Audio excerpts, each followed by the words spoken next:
my go-to productivity hack is more go-to productivity advice. So if you are a graduate student or a professor and you're working on a paper, my number one piece of advice is to make the figures of the paper first. Every visualization that you're going to make for your paper, even if the graphs don't have actual data in them, make the figures first because it makes it so much easier to write.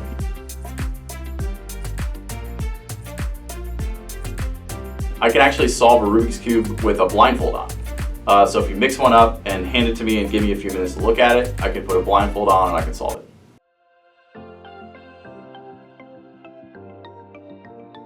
I do like to hike. That's one of my principal hobbies. One great thing about Binghamton is all the beautiful area around us. The southern tier has a lot of great hiking spots, so if I've had a long day, I like to sort of hit one of those up and just go on a nice hike.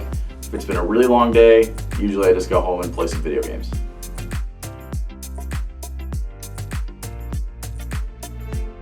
I want to fly.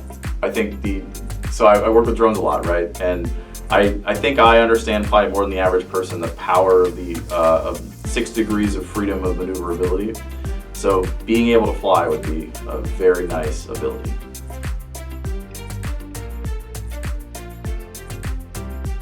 One lesson I wish I learned earlier in my career is to always have something you're working on. Always, always, always. Even if it's just an idea that you are, I just have an idea for this system that I want to build or this code that I want to write. Always have something that you're working on. So when there's a lull or if you're sitting on a plane or on a train or in the car, you can think about that.